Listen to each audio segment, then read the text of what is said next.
So after absolutely years, we finally have a first look at the IO Interactive James Bond game. This was a project that I completely forgot about only up until a few days ago, especially with how long it took for this game to actually fully come out. Now this game is of course taking on a whole brand new take on James Bond, recreating their very own version aside from the films. And there is generally so much story to talk about, especially with going into this trailer. James Bond this time around looks like a kind of mix between Pierce Brosnan, Sean Connery and a little bit of George Lazenby in there. And the story will be actually focusing on 007 way before he gets his license as a fully qualified agent. Which is really meaning this is the first proper origin story if you didn't really count on Her Majesty's Secret Service as the very first origin story for James Bond himself. And also some dude with grey hair makes an appearance, which I'm assuming is supposed to be Q, giving off of course all the brand new gadgets that Bond will use in this brand new game. And judging that this is actually an IO Interactive game, the same people who are behind the Hitman games, it does very much look like a Hitman clone, and I think that's probably the downside of what I've heard most about this game so far. But you gotta give the game credit for being the first 4K visually pleasing Blonde game that we've had so far, especially when 007 Legend was such a letdown when it first came out, and something that actually looked way more realistic in 21st century times. But judging by the trailer itself, it seems like it's going to have a lot more interesting missions as opposed to what Hitman did. Of course, Hitman had a lot of great missions, and especially something that Bond could have made in this universe,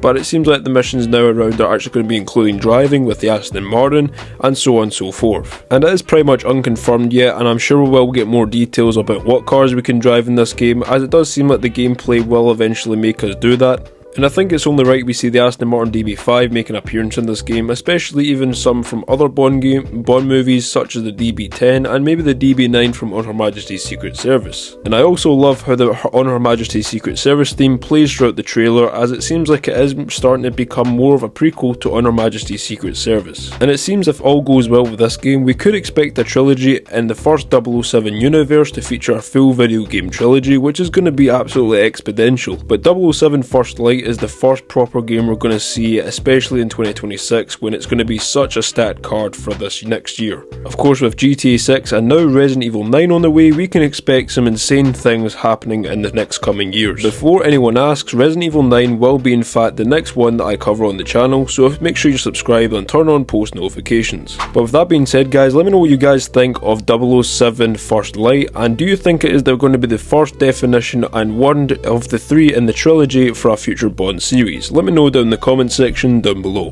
But as always, let me know what you guys think down below, and if you guys enjoyed the video, change it to a like, or if you didn't like it, change it to a dislike. And as always, you can catch my next video on your screen now. Take care and peace.